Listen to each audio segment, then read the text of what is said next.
Hey, thanks for tuning in. Today, a somewhat heavy subject, maybe, but I want to talk about the loss of key personnel. And unfortunately, considering you're tuning into a podcast that's called The Business Emergency Room, I'm not talking about the very happy loss of key personnel. If you are losing somebody amazing in your organization who's done lots for your team and your business and whom you really appreciated, and you care about them and they're moving on to something bigger and better for them, it might be sad to see them go, but you also understand it. And there has probably been a healthy transition and, you know, all is gone as well as it could be. So you might still miss them and have some hiccups, but I'm not assuming in those situations, this is where you end up in chaos or in a business emergency. So the situations I'm talking about are the ones that can be very derailing, which is losing a key member in your organization in either a pivotal position or in seniority because they died or because they have a terminal illness or are very sick otherwise and suddenly need to undergo treatment and hence, are not available to work in their minds otherwise. Or they might have left your organization and be physically totally fine, but left because of sudden disagreements or decision changes by the board. I've also seen this in international organizations where people transition suddenly and then it's an international move and hence access is hard, or maybe somebody's been poached by a competitor and hence it's a situation in the background for the lawyers to sort to see if this was actually within their contract to do. But nevertheless, in all these situations, you're having limited to no access to these people the minute they leave. And hence there's a true gap and there is disruption in operations. So that's the examples I want to talk to you about. And unfortunately, I have some quite sad examples. One of the one that's closest to my heart was when I was working on a project that was extremely under-resourced. So I had way too much work, a very small team, lots of pressure.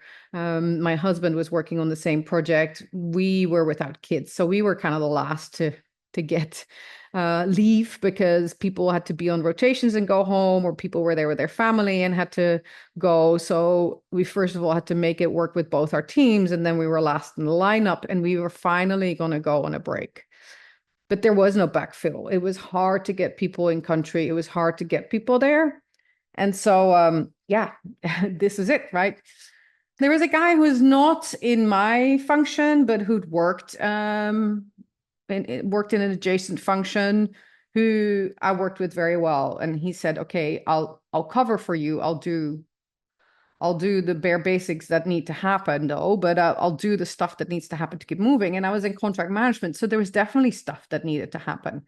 So we worked out a bit of a plan. We negotiated with a boss and kind of made it happen. And unfortunately, there was a history there of conditions. But in the period that I was away, he had a heart attack. And so he was medevaced. He was brought somewhere else. Yes, he was totally alive, and he fortunately is still alive. However, he was not available or accessible, right? Once we came back. And yes, in terms of my role and the scope that I'd handed off to him, that was more or less okay. What was much harder was that he was working in project controls, and also there the team was understaffed. And so there was nobody who was intimately familiar with all his stuff, and there wasn't anybody who could simply take that on. And it was an absolute scramble because we were in there with a lot of partners, and so project reporting and project controls were a huge subject. And of course, nobody or very few people who love working in the project space love that level of minute detail and working that level of admin. And so nobody had really delved into it. But then you see how sorely you miss it when nobody is there. And yeah, that was very painful.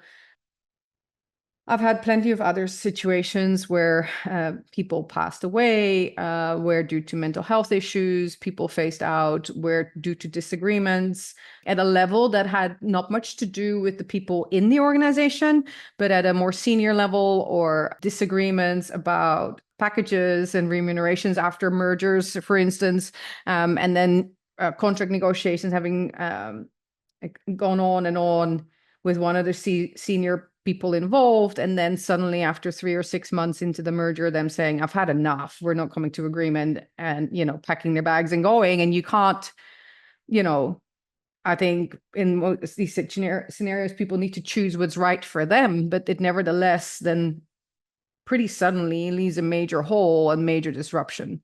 So that's the examples I want to talk to you about. And I hope you don't need this, but the fact that you're tuning in today suggests that you recognize the situation and could use maybe some tips and tricks to navigate through it.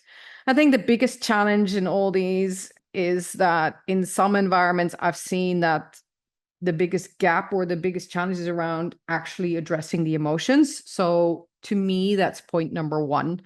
When this happens and when you're in chaos because you lost somebody who's critical to your operation, for whatever reason, you need to put people first. So you need to address the team. You need to talk openly about this. If this is a non-voluntarily departure, so if there's sickness or death or whatever, then you need to address the emotions in the team. People care for their colleague or have spent significant time with that person regardless and have seen them day in then out. Or even if they didn't care necessarily for the individual, it may trigger something else because they have stuff going on in their family. Unfortunately, these days we know almost everyone knows somebody who's got terminal illnesses, or has lost a loved one at our age. And so the situation could also be triggering from a completely different perspective. So acknowledge that people may be emotional. Look at what support the team may need, engage with your HR, what support is available, whether that's in-house or outsourced, what can be done for people, or create also the space for them to find it themselves. So create some space and flexibility for them to do what they need to do in terms of going to talk to somebody or take suddenly an extra day off despite you being in a pickle with your operation, to be with their family or go hug this special loved one if that's what they need in the moment, right? Because if you don't, I don't think you can actually get out of the situation. So it's people first. If people have nothing to give, you're going to get nothing. And so that's the first thing you need to address. Create a safe space to talk about it.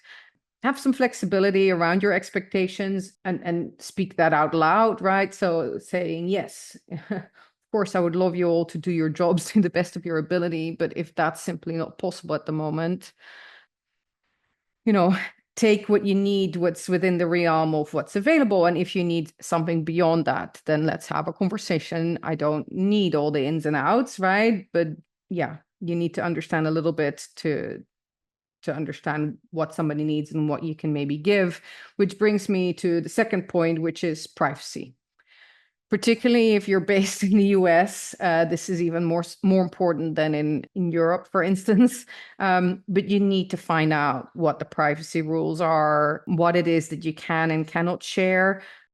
If you are the direct leader or a direct peer of the person who left, chances are you've maybe been contacted directly by others or by family. And so you have some idea on what they're comfortable with. But even then, within the rules of employment, there are things that with or without express consent cannot be shared. And so you need to be careful with that. There's nothing worse than if you, despite all the best intentions, have shared stuff that shouldn't have been shared, or if that leads to awkward situations. And you might, because of point A, feel that it's totally right to share tidbit A or B, but because of challenge issue B, that is actually not a wise thing to do, especially with rules around disabilities and stuff. You could actually close some doors for the people affected unwittingly. So really, you need to take your guidance from an HR rep. And if your HR rep doesn't have the answers, they should be able to tap into somebody who deals with this on a regular basis. And so really take the time as soon as possible to figure out what some of the big boundaries or go, no go rules are. Once you've taken your steering guidance, I think it's important that you lead with that. So lead with guidance to your team as to what can be talked about, which questions can be asked, to what extent somebody's account, for instance, can be accessed, to what extent or what the timeline may be to get into somebody's mailbox, to get into critical stuff that would enable operations. All of these things, some of them may have answers, some of them may not have answers. So laying out the land and explaining to people what you do know in the moment and what might need a few days to clarify and why, right, is also helpful. So if the answer is yes, I get it, we all want access to the email box, but from a legal perspective, I've been advised that something else needs fixing first, and they're telling me 48 hours is a timeline, then share that, right? Share what you know, share what you can do.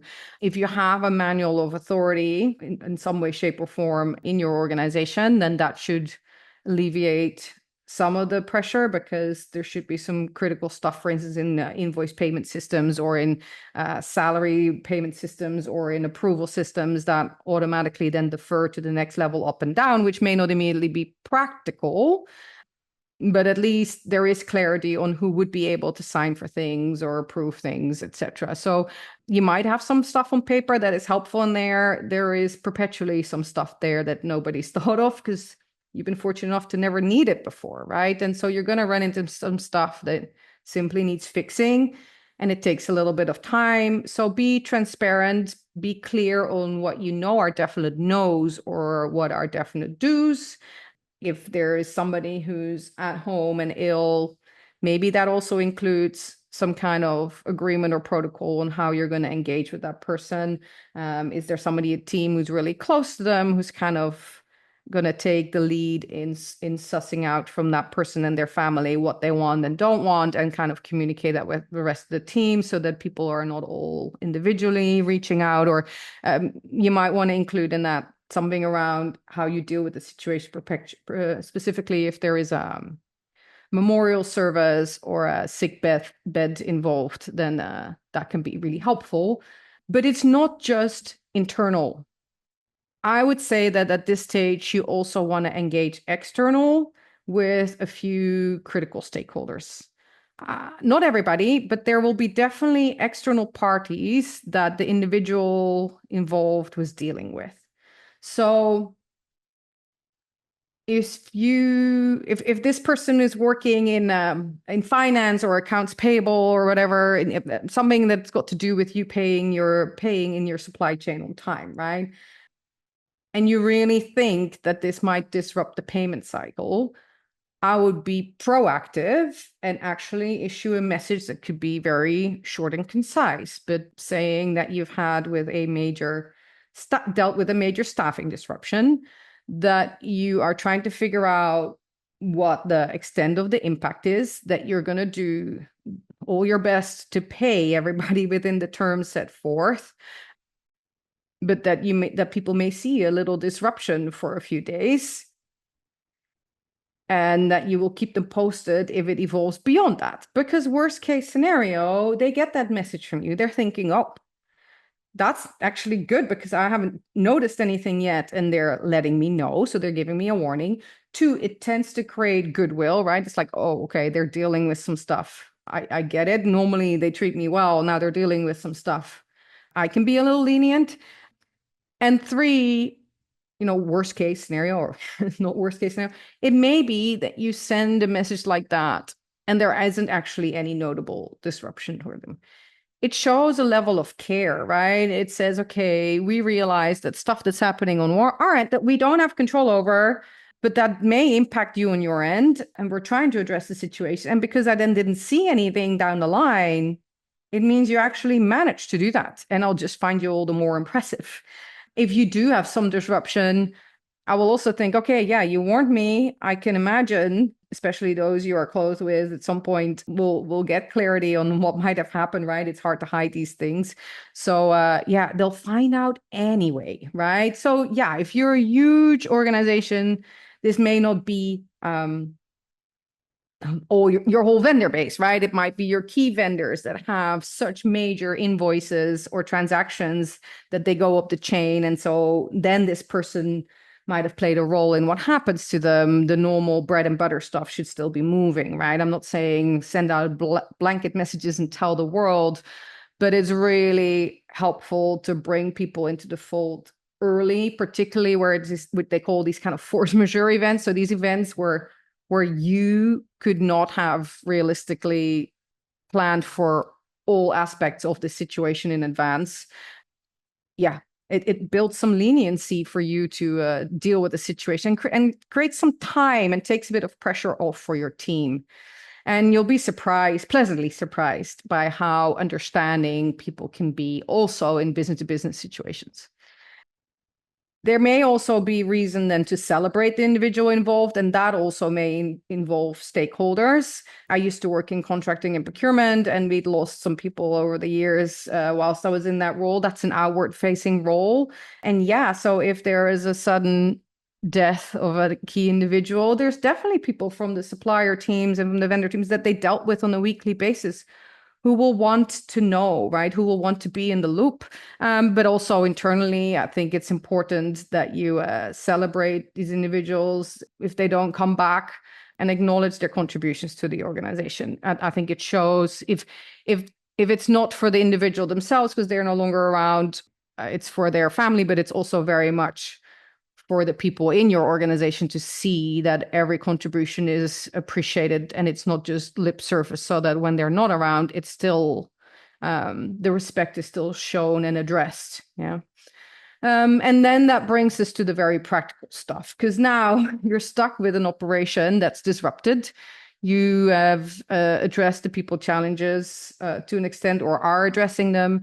You are addressing the stakeholders. You're addressing the emotions. You're addressing the guidance on what can be talked about or can be accessed. But now the activities of this individual need to be covered and the gap needs to be closed. I think it's very important that you make it clear immediately that you'll have to go to some kind of 80-20 solution for a while, right? That you know that there is no way you immediately can cover everything this individual had on their plate with the same efficiency. So it's time to make it really clear what the priorities are therein, what is the most disruptive in the activities that they had under their responsibility that need fixing, and go after those, right? Consider hiring an interim manager. To me, an interim manager is somebody who's typically a little overqualified for the role, meaning that they've seen this role in many different situations, or have at least maybe more general management experience or conflict management or management experience in high emotional situations than the job would normally require. So if you would hire a direct replacement, you might not be looking for these skills. But because you're hiring an interim person, you would want somebody who's maybe seen more variation in that role and has maybe dealt with more difficult situations for in their career, because a person like that will be able to read themselves into the situation so much quicker. If somebody offers themselves up and as an interim management, they're typically good at making themselves useful in positions quickly. They also tend to not bring a very strong self-preferential style, right? So they will be able to do the job, make the job work in your team as your team needs it doing in the moment, rather than say, okay, like I'm in this role now, so we're going to do it this way and that way, because that's not what you need in the situation, right? So interim management can really alleviate some pressure if the boots are too big to fill, and if and so hence sourcing a replacement is going to take some time. The alternative is to take a chance on somebody. And I've seen it happen quite successfully in these situations. I think we've all at times have individuals in our organization who we think eventually would be good for roles or would be capable of doing these roles. Simply their experience level is a little light. And so that's where the concerns, or that's where the decision has been so far, to kind of say, well, not yet, or maybe 5 years down the line, or in the succession plan, it's like, oh yeah, well, this individual was maybe not supposed to leave for 5 years and then they would have been ready, or 3 years or whatever it was. But we didn't think about now. Well, have a think again, because if you have somebody internally who actually knows the job and knows the systems, etc., right? They can be up to speed much quicker than anybody else. Also, the gravity of the situation does something to people dynamics. So, first of all, the people around it are more forgiving internally and externally. So, if part of the reason for not promoting somebody has been, well, because they're leading a team where everybody's kind of a similar rank or age, and would they work well with somebody who's closer to them and not as senior? Or would they, would people have the patience considering this individual has a bit of a gap to close on topic X, Y, or Z? Because of the situation that created the vacuum, that forgiveness is more there, or that willingness to take a bit of time and let it happen. And it's also likely that the individual with even more gusto will step up to the plate and actually deliver. So taking a chance on individuals you already have in your team tends to work much better in these situations than at other times. So it's definitely a solution worth considering. Just make sure you back them up with some temporarily extra leadership coaching, and check in with them, right? And that if you throw them in the deep end, that there is some support. And you can also do it on an interim basis, right? You can also say, well, let's take a chance on you. You take the job. It's going to take us 6 months to source somebody, and you will be entered into the same competition, right, for the job. So it's you versus whatever external candidates we can find. If you then find somebody externally who simply truly is a much better choice for your business, because whatever complementary skill set they have and is really going to help you propel your business forward, that individual has had the opportunity, a stretch opportunity, right? Which people always enjoy and appreciate. And if it's truly fair that the external sourced individual is more senior, more skills, and is willing to do the job for the same, under the same conditions, not for like suddenly double the pay or whatever that the other person would have gotten, people can accept that. People can accept that because they've had that chance, they probably had lots of growth. If they use their opportunity well, they've been able to show what they're made of. And they know that they've just moved up in the ranking. Next time an opportunity comes around, they can go. And if your business is such that these opportunities don't exist, then they have a lot more stuff to add to their resume, right? So it's seldom a lost opportunity. So take a chance on somebody, maybe. And then involve the team.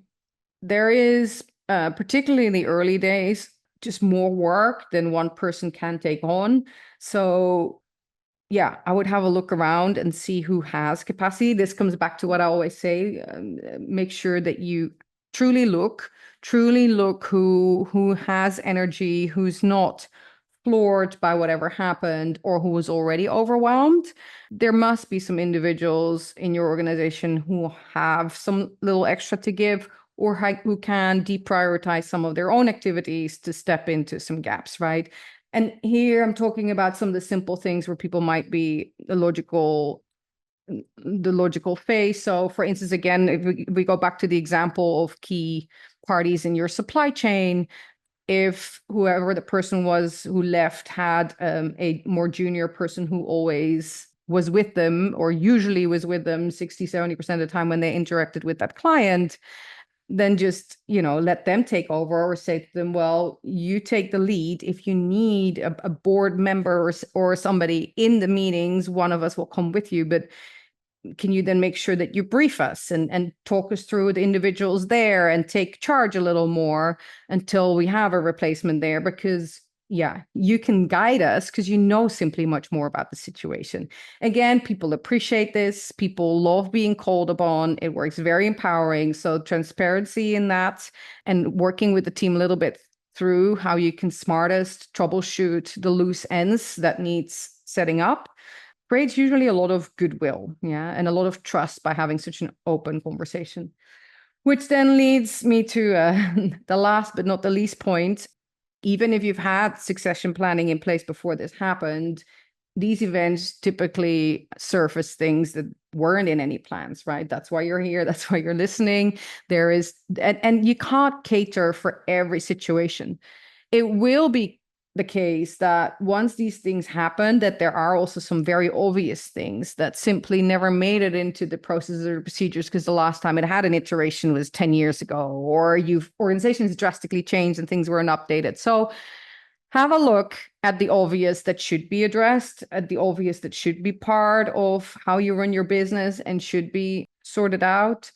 Yeah, is there more you can do in terms of system setup or automatic delegations in the system, that if somebody's not there or not responding to messages within a time frame, that they relay to somebody else, etc.? Is there little simple fixes that will not only just help you in these kind of situations, but in the running of the business, and when people might be working on other things or maybe on leave, etc. And it could also come in handy, right, to see a little bit more on what's going on in each other's roles. So yeah, reflect and learn, build some of the stuff back in what you have. And I hope that you all have very few situations that you need this, but life is life. And so it happens. Don't beat yourself up. You can't plan for all of it. As I said, start with people first. Allow yourself and everybody else to go through the emotions for a bit. And for some of that may take longer than for others. Realize that sometimes it can hit you months down the line, right? When you are doing stuff that's annual and suddenly you're like, oh, and this person was always there and he was always doing this. You're going to find stuff later on. Yeah. Give it a moment, acknowledge it, and then move on. You have the agility. Don't forget to engage externally. It's not just internally. Create some transparency. Be a bit forgiving with yourself and your team and say, okay, nobody planned for this. This has been upsetting. We can give ourselves some leeway. We can get from others some leeway. And then we're just going to cobble it together as best as we can. Take a chance on somebody internally. Consider an interim manager. And then, get somebody back in that role as soon as practically possible. Don't rush it. You still want the right person in the role. There is nothing worse than losing somebody who's a key component of your organization and then filling that role too quickly, getting a whole new level of upheaval, disagreement, dysfunction, and then needing to go through that again. Don't do that to yourself. So take as much time as it takes. Yeah, and you can do this. So thanks for tuning in. And I look forward to seeing you here next time. Bye. If you're looking for more remedies, additional episodes, and tools to recover from business chaos and bring resilience into your business, you can visit thebusinessemergencyroom.com. If you need urgent care or want to discuss tailored support, you can connect with me through the podcast website, or you can check out thechaosgamesconsulting.com